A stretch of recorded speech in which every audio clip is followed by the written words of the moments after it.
Hare Krishna, welcome back to my channel. So friends, ಇವತ್ತಿನ ಒಂದು reading ನಿಮ್ಮ ವ್ಯಕ್ತಿಯ ಕರೆಂಟ್ ಎನರ್ಜೀಸ್, ಕರೆಂಟ್ ಫೀಲಿಂಗ್ಸ್ ನಿಮಗೋಸ್ಕರ ಏನಿದೆ, ಅವರು ನಿಮ್ಮ ಬಗ್ಗೆ ಏನೆಲ್ಲ ಹೇಳಬೇಕು ಅಂದ್ಕೊಳ್ತಾ ಇದ್ದಾರೆ, ಏನೆಲ್ಲ ಅವರು ಕೇಳಬೇಕು ಅಂದ್ಕೊಳ್ತಾ ಇದ್ದಾರೆ, ಅವರ ಒಂದು ಭಾವನೆಗಳು ಏನಿದೆ, ಏನೆಲ್ಲ ಅವರ ಥಿಂಕಿಂಗ್ ಇದೆ, ಏನೆಲ್ಲ ಚೇಂಜಸ್ ಇದೆ ಅಂತ ನೋಡೋಣ. ವಿಡಿಯೋ ಜನರಲ್ ಆಗಿರುತ್ತೆ, ಕಲೆಕ್ಟಿವ್ ಆಗಿರುತ್ತೆ. ನಿಮ್ಮ ಜೊತೆ ರೆಸ್ನೇಟ್ ಆದರೆ ಮಾತ್ರ ತಗೊಳ್ಳಿ. ಹಾಗೆ ಟೈಮ್ಲೆಸ್ ಆಗಿರುತ್ತೆ. ಯಾವಾಗ ಸ್ಕ್ರೀನ್ ಮೇಲೆ ನೋಡ್ತೀರಾ ಆವಾಗ ಇದು ನಿಮಗೆ ರೆಸನೇಟ್ ಆಗುವಂಥದ್ದು. ಪರ್ಸನಲ್ ರೀಡಿಂಗ್ ಯಾರಿಗೆಲ್ಲ ಬೇಕೋ ಡಿಸ್ಕ್ರಿಪ್ಷನ್ ಇರುವಂತಹ ನಂಬರ್ಗೆ ನೀವು ಕಾಂಟ್ಯಾಕ್ಟ್ ಮಾಡಬಹುದು. ಓಪನ್ ಮೈಂಡೆಡ್ ಇಂದ ಈ ರೀಡಿಂಗ್ ನೋಡಿ. Take what resonates to you. Okay, ಈ ಒಂದು ಫ್ಲೇಮ್ನ ನೋಡ್ತಾ ನಿಮ್ಮ ವ್ಯಕ್ತಿ ಹೆಸರನ್ನು 3 ಬಾರಿ ತಗೊಳ್ಳಿ, ಸೊ ದಟ್ ನೀವು ಈ ಒಂದು ಎನರ್ಜೀಸ್ಗೆ ಕನೆಕ್ಟ್ ಆಗ್ತೀರಾ. ಈ ಪರ್ಸನ್ ತುಂಬ ಕನ್ಫ್ಯೂಷನಲ್ಲಿದ್ದಾರೆ ಅಂತ ಹೇಳ್ಬಹುದು. ನಿಮ್ಮ ವಿಚಾರದಲ್ಲಿ ಯಾವುದೇ ಒಂದು ಡಿಸಿಷನ್ಗೆ ಬರೋದಕ್ಕೆ ಈ ವ್ಯಕ್ತಿಗೆ ಆಗ್ತಾ ಇಲ್ಲ ಅಂತ ಹೇಳ್ಬಹುದು. ತುಂಬ ಕನ್ಫ್ಯೂಷನ್ಸಲ್ಲಿದ್ದಾರೆ. ಸುಮಾರು ಪ್ರಶ್ನೆಗಳು ಓಡ್ತಾ ಇದೆ ಅಂತ ಹೇಳ್ಬಹುದು. ಸಮ್ಟೈಮ್ಸ್ ಈ ವ್ಯಕ್ತಿ ಫೀಲ್ ಮಾಡ್ತಾ ಇರೋದು ನಿಮ್ಮ ಜೊತೆ ಒಂದು ಲೈಫ್ನ ಲೀಡ್ ಮಾಡಬೇಕು ಅಂತ. ಇನ್ನು ಕೆಲವೊಂದು ಸತಿ ಫೀಲ್ ಮಾಡುವಂಥದ್ದು, ನನಗೆ ಇದ್ಯಾವುದು ಸೆಟ್ ಆಗಲ್ಲ, ನಂಗೆ ರಿಲೇಷನ್ಶಿಪ್ಪೇ ಸೆಟ್ ಆಗೋದಿಲ್ಲ, ನಾನು ಕೇಪಬಲ್ ಇಲ್ಲ, ಪ್ರೀತಿಗೆ ಕೇಪಬಲ್ ಇಲ್ಲ, ಒಬ್ಬರ ಒಂದು ಕಮಿಟ್ಮೆಂಟ್ಗೆ ಕೊಡುವಷ್ಟು ಅರ್ಹತೆ ನನಗಿಲ್ಲ. ಸೊ ಈ ರೀತಿ ಸುಮಾರು ಯೋಚನೆಗಳು ಈ ವ್ಯಕ್ತಿಗೆ ಬರ್ತಾ ಇದೆ ಅಂತ ಹೇಳ್ಬಹುದು. ಆ್ಯಂಡ್ ಇವರು ಒಂದು ಕಾರ್ನರ್ ಆಗಿ ಮಾಡ್ಕೊಳ್ತಾ ಇದ್ದಾರೆ ಅಂತ ಹೇಳ್ಬಹುದು.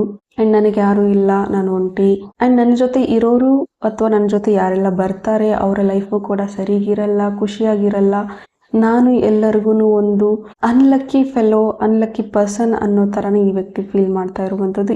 ಇವರು ತುಂಬಾ ನೆಗೆಟಿವ್ ಇದರಲ್ಲಿ ಇಟ್ಕೊಂಡಿದ್ದಾರೆ ಅಂತ ಹೇಳ್ಬಹುದು. ಇವರು ಯಾರ ಜೊತೆ ಇದ್ರೂ ಕೂಡ ಅವರಿಂದ ಎಲ್ರಿಗೂ ತೊಂದರೆ ಆಗುತ್ತೆ, ಈ ಥರದ ಒಂದು ಮೈಂಡ್ಸೆಟ್ಟಲ್ಲಿ ಈ ಒಂದು ವ್ಯಕ್ತಿ ಇದ್ದಾರೆ ಅಂತ ಹೇಳ್ಬಹುದು. ನನ್ನ ಅದೃಷ್ಟ ಸರಿ ಇಲ್ಲ, ನಾನು ಸರಿಯಾದಂಥ ವ್ಯಕ್ತಿ ಅಲ್ಲ, ನಾನು ಯಾರಿಗೂ ಡಿಸರ್ವ್ ಇಲ್ಲ, ಪ್ರೀತಿಗೆ ಅರ್ಹತೆ ಇಲ್ಲ, ಈ ಬದುಕಿಗೇನೆ ಅರ್ಹತೆ ಇಲ್ಲ, ಜೀವನ ನಡೆಸೋದಕ್ಕೆ ತುಂಬ ಕಷ್ಟ ಆಗ್ತಾ ಇದೆ, I don't want this life, ಈ ಥರದ್ದೆಲ್ಲ ಯೋಚನೆಗಳು ಈ ವ್ಯಕ್ತಿಗೆ ನಡೀತಾ ಇದೆ ಅಂತ ಹೇಳ್ಬೋದು. ಕರೆಂಟ್ಲಿ ಇವರ ಒಂದು ಲಿಮಿಟಿಂಗ್ ಬಿಲೀಫ್ಸ್ ತುಂಬಾ ಜಾಸ್ತಿ ಆಗ್ತಾ ಇದೆ.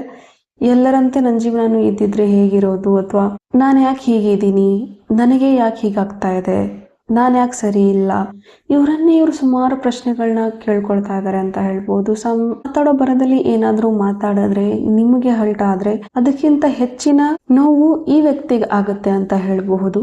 ಆ್ಯಂಡ್ ಕರೆಂಟ್ಲಿ ಈ ವ್ಯಕ್ತಿ ಟ್ರಾವೆಲಿಂಗಲ್ಲಿದ್ದಾರೆ ಅಂತ ಹೇಳ್ಬಹುದು. ಬೈಕ್ ರೈಡಿಂಗ್ ಮಾಡ್ತಾ ಇದ್ದಾರೆ ಅಥವಾ ಲಾಂಗ್ ಡ್ರೈವ್ ಈ ಥರ ಒಬ್ಬರೇ ಟ್ರಾವೆಲ್ ಮಾಡ್ತಾ ಇದ್ದಾರೆ ಅಂತ ಹೇಳ್ಬೋದು, just to get peace. But ಈ ಒಂದು ವ್ಯಕ್ತಿ ರಿಯಾಲಿಟಿಯಿಂದ ಕಂಪ್ಲೀಟ್ ಇದರಲ್ಲಿ ಹೋಗ್ತಾ ಇದ್ದಾರೆ ಅಂತ ಹೇಳ್ಬೋದು, ಎಸ್ಕೇಪ್ ಆಗ್ತಾ ಇದ್ದಾರೆ. ರಿಯಾಲಿಟಿನ ಈ ವ್ಯಕ್ತಿ ಫೇಸ್ ಮಾಡ್ತಾ ಇಲ್ಲ ಅಂತ ಹೇಳ್ಬೋದು. ಫೇಸ್ ಟು ಫೇಸ್ ವಿಚಾರಗಳನ್ನು ಈ ವ್ಯಕ್ತಿ ಹೇಳ್ತಾ ಇಲ್ಲ ಅಂತ ಹೇಳ್ಬೋದು. ಕೂತು ಮಾತಾಡಿ ಬಗೆಹರಿಸ್ಕೊಳ್ತಾ ಇಲ್ಲ ಅಂತ ಹೇಳ್ಬೋದು. ಕಮ್ಯುನಿಕೇಟ್ ಮಾಡೋದಕ್ಕೆ ರೆಡಿ ಇಲ್ಲ, ರಿಲೇಟಿವ್ ಪ್ರೆಸೆನ್ಸ್ ಇದ್ದೀರಾ. ಆ್ಯಂಡ್ ಈ ವ್ಯಕ್ತಿ ಕನ್ಸಿಸ್ಟೆನ್ಸಿ ಇಲ್ಲ. ಆ್ಯಂಡ್ ಸಮ್ಟೈಮ್ಸ್ ಈ ವ್ಯಕ್ತಿ ನಿಮ್ಮನ್ನ ತೋರಿಸುವಂಥದ್ದು, ಫೀಲ್ ಮಾಡಿಸುವಂಥದ್ದು ಏನು ಅಂತಂದರೆ, ಒಂದು ವಾರ ತುಂಬಾ ಟೈಮ್ ಕೊಡ್ತಾರೆ, ತುಂಬಾ ಪ್ರೀತಿ ತೋರಿಸ್ತಾರೆ, ಆ್ಯಂಡ್ ಇನ್ನೊಂದು ವಾರ ನೀವು ಇವ್ರಿಗೆ ಸಂಬಂಧನೇ ಇಲ್ಲ ಅನ್ನೋ ಥರ ಹೋಗ್ಬಿಡ್ತಾರೆ. ಎಮ್ ಲೇಟರ್ ಪ್ರೆಸೆನ್ಸ್ ಇದ್ದೀರಾ, ಎಲ್ ಲೇಟರ್ ಪ್ರೆಸೆನ್ಸ್ ಇದ್ದೀರಾ, ಐ ಲೇಟರ್ ಪ್ರೆಸೆನ್ಸ್ ಇದ್ದೀರಾ, ಹೆಚ್ ಲೇಟರ್ ಪ್ರೆಸೆನ್ಸ್ ಇದ್ದೀರಾ, ಕೆ ಲೇಟರ್ ಪ್ರೆಸೆನ್ಸ್ ಇದ್ದೀರಾ. ಒಂದು ಬರ್ಡನ್ ಫೀಲ್ ಮಾಡ್ತಾ ಇದ್ದಾರೆ ಅಂತ ಹೇಳ್ಬೋದು ಈ ವ್ಯಕ್ತಿ. ಈ ರಿಲೇಶನ್ಶಿಪ್ನ ಈ ಒಂದು ವ್ಯಕ್ತಿ ಒಂದು ಹೊರೆ ಅನ್ನೋ ಥರ ಫೀಲ್ ಮಾಡ್ತಾ ಇದ್ದಾರೆ.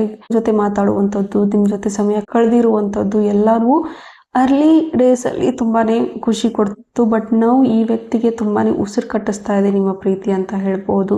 ನಿಮ್ಮ ಆ್ಯಕ್ಷನ್ಸ್ ಇವರಿಗೆ ಉಸಿರು ಕಟ್ಟಿಸ್ತಾ ಇದೆ ಅಂತ ಹೇಳ್ಬೋದು. ಇನ್ ದ ಸೇಮ್ ಕೇಸ್ ಇವರ ಆ್ಯಕ್ಷನ್ಸ್ ಕೂಡ ನಿಮಗೂ ಉಸಿರು ಕಟ್ಟಿಸ್ತಾ ಇದೆ ಅಂತ ಹೇಳ್ಬೋದು.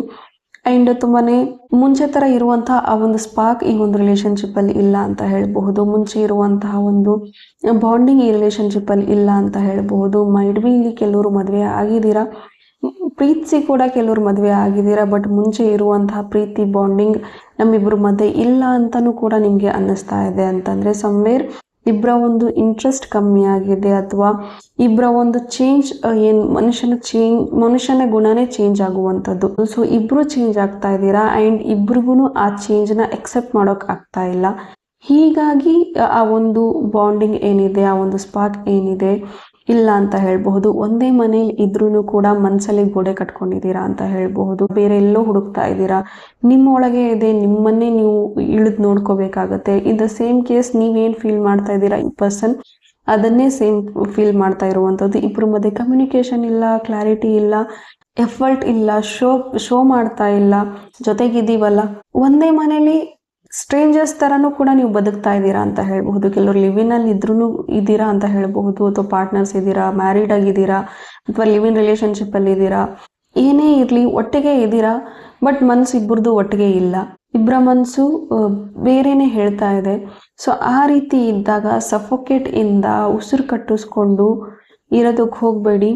ಅವರೇ ಒಂದು ಫಸ್ಟ್ ಮೂವ್ ತಗೊಳ್ಳಿ ಅಂತಾನು ಕಾಯ್ತಾ ಕೂಡಬೇಡಿ. ಆ ಥರ ಸಿಚುವೇಶನ್ ನಿಮ್ದು ಇದೆ ಅಂತಂದರೆ, ಸಫೋಕೇಟ್ ಆಗ್ತಾ ಇದೆ, ಇದ್ಯಾವುದು ವರ್ಕ್ ಆಗ್ತಾ ಇಲ್ಲ, ಬರ್ಡನ್ ಫೀಲ್ ಆಗ್ತಿದೆ, ಒಬ್ರಿಗೊಬ್ರು ಹೊರೆ ಆಗ್ತಾ ಇದ್ದೀವಿ ಅಂತ ಫೀಲ್ ಆಗ್ತಾ ಇದ್ರೆ ಕೂತು ಬಗೆಹರಿಸ್ಕೊಳ್ಳಿ. ಒಟ್ಟಿಗೆನೇ ಇದ್ರೂ ಕೂಡ ಏನು ಆಗದೆ ಇರುವಂಥದ್ದು, ಮಾತುಕತೆ ಇಲ್ಲ, ಅಥವಾ ಮಕ್ಕಳಿಗೋಸ್ಕರ ಜೊತೆಗಿದ್ದೀವಿ, ಅಥವಾ ಸಮಾಜಕ್ಕೆ ಹೆದರಿ ಜೊತೆಗಿದ್ದೀವಿ. ಸೊ ಈ ರೀತಿ ಇದ್ದರೆ ನೋ, ನೀವಾಗಲಿ ನಿಮ್ಮ ವ್ಯಕ್ತಿಯಾಗಲಿ ನಿಮ್ಮದು ಆದಂಥ ಒಂದು ಲೈಫ್ ಇದೆ, ಅದನ್ನು ಆಯ್ಕೆ ಮಾಡ್ಕೊಳ್ಳಿ. ಅವ್ರಿಗೆ ಎಲ್ಲಿ ಖುಷಿ ಸಿಗುತ್ತೋ ಅಲ್ಲಿ ಬಿಟ್ಕೊಟ್ಬಿಡಿ. And in the same case ಈ ವ್ಯಕ್ತಿನೂ ತುಂಬ ಥಿಂಕ್ ಮಾಡ್ತಾ ಇದ್ದಾರೆ, ನಾನು ಈ ಒಂದು ವ್ಯಕ್ತಿನ ಬಿಟ್ಕೊಡ್ಬೇಕು, ಮಾಡಿಬಿಡ್ಬೇಕು. ಬಟ್ ಸಮ್ವೇರ್ ನಿಮ್ಮ ಅತಿ ಪ್ರೀತಿ, ಅತಿ ಪೊಸೆಸಿವ್ನೆಸ್ ಕೂಡ ಇವ್ರನ್ನ ಕಟ್ ಹಾಕ್ತಾ ಇದೆ ಅಂತ ಹೇಳಬಹುದು. ಈ ಕಡೆ ನಿಮ್ಮಿಂದ ತಪ್ಪಿಸ್ಕೊಳ್ಳೋಕ್ಕೂ ಆಗ್ತಾ ಇಲ್ಲ, ಅಥವಾ ನಿಮ್ಮಿಂದ ದೂರ ಇರೋಕ್ಕೂ ಆಗ್ತಾ ಇಲ್ಲ, ಆ್ಯಂಡ್ ನಿಮಗೆ ಕಮಿಟ್ಮೆಂಟ್ ಕೊಡೋಕ್ಕೂ ಆಗ್ತಾ ಇಲ್ಲ, ಅಥವಾ ಮುಂಚೆ ಥರ ಪ್ರೀತಿನ ತೋರ್ಸೋಕ್ಕೂ ಆಗ್ತಾ ಇಲ್ಲ. ಇವ್ರಿಗೆ ನಿಮ್ಮ ಪ್ರೆಸೆನ್ಸ್ ಬೇಕು, ನಿಮ್ಮ ಕಂಫರ್ಟ್, ನೀವು ಇರುವಂಥ ಪ್ರೆಸೆನ್ಸ್ ನಿಮ್ಮ ಪ್ರೆಸೆನ್ಸ್ ಕೊಡುವಂಥ ಕಂಫರ್ಟ್ ಇವ್ರಿಗೆ ಬೇಕು. ಬಟ್ ಇವ್ರಿಗೆ ಕಮಿಟ್ಮೆಂಟ್ ಬೇಡ. ಸೊ ರೆಸ್ಪಾನ್ಸಿಬಿಲಿಟೀಸ್ ತಗೊಳ್ಳೋದಕ್ಕೆ ರೆಡಿ ಇಲ್ಲ ಈ ವ್ಯಕ್ತಿನ ಒಂದು ಮಗು ಥರ ನೋಡ್ತಾ ಇದ್ದೀರಾ ಅಂತ ಹೇಳ್ಬಹುದು. ಆ್ಯಂಡ್ ಕಂಪ್ಲೀಟ್ಲಿ ಈ ವ್ಯಕ್ತಿ ನಿಮ್ಮ ಮೇಲೆ ಕಂಪ್ಲೀಟ್ ಡಿಪೆಂಡ್ ಆಗಿಬಿಟ್ಟಿದ್ದಾರೆ ಅಂತ ಹೇಳ್ಬಹುದು. ಎಲ್ಲದಕ್ಕೂ ನೀವು ನಿಮ್ಮ ಮೇಲೆ ಡಿಪೆಂಡ್ ಆಗಿರೋ ಕಾರಣ ಈ ವ್ಯಕ್ತಿ ಏನೇ ಇದ್ರೂ ಕೂಡ, ಎಷ್ಟೇ ಮಿಸ್ಅಂಡರ್ಸ್ಟ್ಯಾಂಡಿಂಗ್ಸ್ ಇದ್ರೂ, ಏನೇ ಒಂದು ವರ್ಕ್ ಆಗ್ತಾ ಇಲ್ಲ ಅಂದ್ರೂ ನಿಮ್ಮನ್ನ ಬಿಟ್ಟು ಹೋಗ್ತಾ ಇಲ್ಲ ಅಂತಂದ್ರೆ ಅವ್ರಿಗೆ ನೀವು ಕೊಡ್ತಿರುವಂಥ ಕಂಫರ್ಟ್ ಚೆನ್ನಾಗಿದೆ. ಆ ಕಂಫರ್ಟ್ ಝೋನಿಂದ ಈ ವ್ಯಕ್ತಿ ಹೊರಗೆ ಬರೋಕ್ಕೆ ರೆಡಿ ಇಲ್ಲ.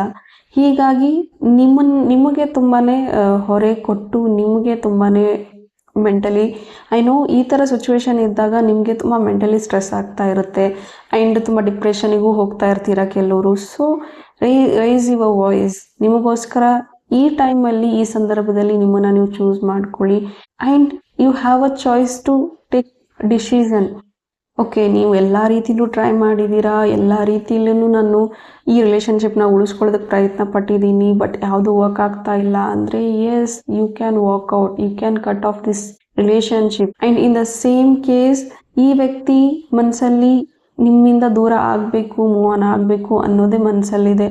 ಬಟ್ ನೀವು ಕೊಟ್ಟಿರುವಂಥ ಒಂದು ಕಂಫರ್ಟ್ ಝೋನ್ ಏನಿದೆ ಅದರಿಂದ ಈ ವ್ಯಕ್ತಿಗೆ ಹೊರಗೆ ಬರೋಕ್ಕಾಗ್ತಾ ಇಲ್ಲ. ಆ್ಯಂಡ್ ಲಿಟ್ರಲಿ ಈ ವ್ಯಕ್ತಿ ಕಂಪ್ಲೀಟ್ ನಿಮ್ಮ ಮೇಲೆ ಇಂಟ್ರೆಸ್ಟ್ ಕಳ್ಕೊಂಡ್ಬಿಟ್ಟಿದ್ದಾರೆ ಅಂತ ಹೇಳ್ಬಹುದು. ಆ್ಯಂಡ್ ಈ ಪ್ರೀತಿ ಇನ್ನೂ ಸ್ವಲ್ಪ ಮಟ್ಟಿಗೆ ಉಸಿರಾಡ್ತಾ ಇದೆ ಅಂದರೆ, ಟ್ರಸ್ಟ್ ಮೀ, ನಿಮ್ಮ ಎಫರ್ಟಿಂದ ಇದು ಉಳಿದಿದೆ ಅಥವಾ ಉಳಿತಾ ಇದೆ, ಹೋಗ್ತಾ ಇದೆ ಅಂತ ಹೇಳ್ಬೋದು. ಒನ್ಸ್ ನೀವೇನಾದರೂ ಎಫರ್ಟ್ ಅನ್ನೋದನ್ನು ಹಾಕೋದನ್ನು ಕಮ್ಮಿ ಮಾಡಿದ್ರೆ ಈ ವ್ಯಕ್ತಿ ಕಂಪ್ಲೀಟಾಗಿ ವ್ಯಾನಿಷ್ ಆಗ್ತಾರೆ ನಿಮ್ಮ ಲೈಫಿಂದ. ಆ್ಯಂಡ್ ನೀವು ಕೂಡ ಅಷ್ಟೇ ಅಟ್ಯಾಚ್ಮೆಂಟ್ ಆಗಿದ್ದೀರಾ ಈ ವ್ಯಕ್ತಿಗೆ.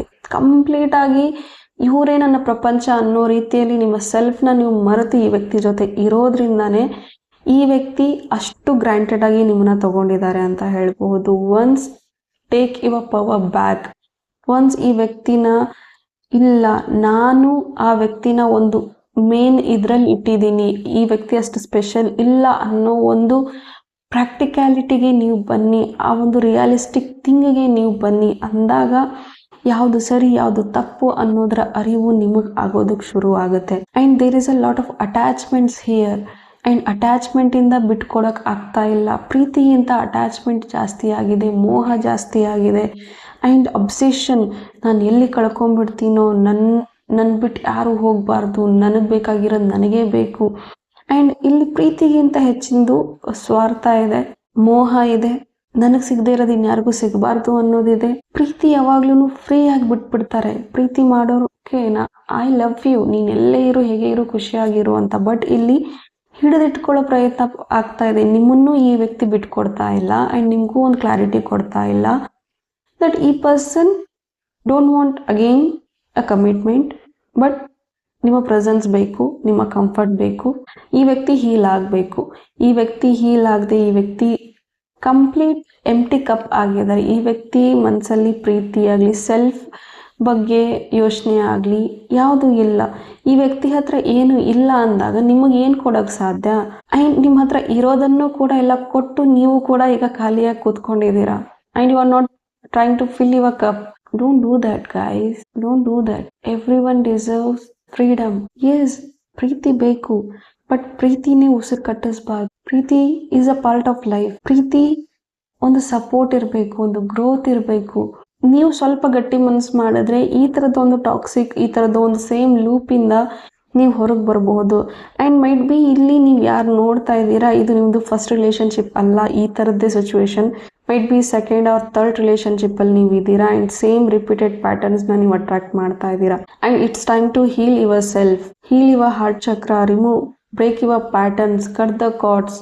ಏನು ಮಾಡಬೇಕು, ಹೇಗೆ ಮಾಡಬೇಕು ಅಂತ ಗೊತ್ತಾಗ್ತಿಲ್ಲ ಅಂದರೆ ಯಾರದಾದ್ರೂ ಗೈಡೆನ್ಸ್ ತೊಗೊಳ್ಳಿ, ಯಾರಾದ್ರೂ ಹೆಲ್ಪ್ ತೊಗೊಳ್ಳಿ.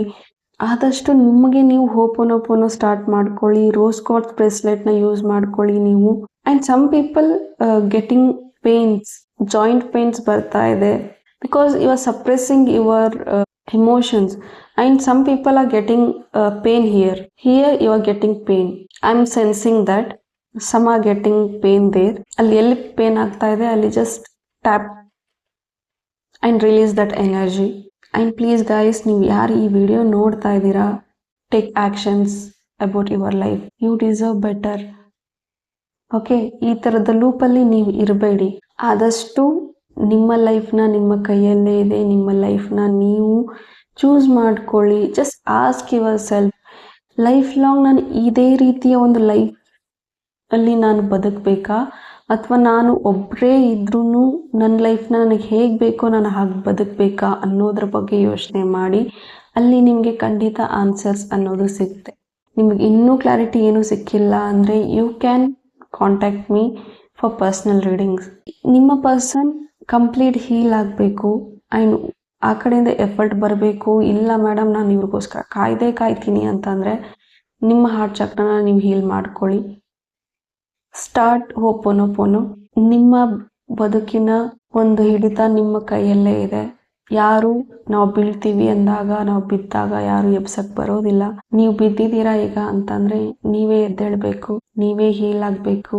I am here just to guide you, but actions ನೀವೇ ತಗೋಬೇಕು. ಬದಲಾವಣೆ ನಿಮ್ಮಿಂದಾನೇ ಆಗಬೇಕು. So make your life better. You deserve better and you deserve happiness.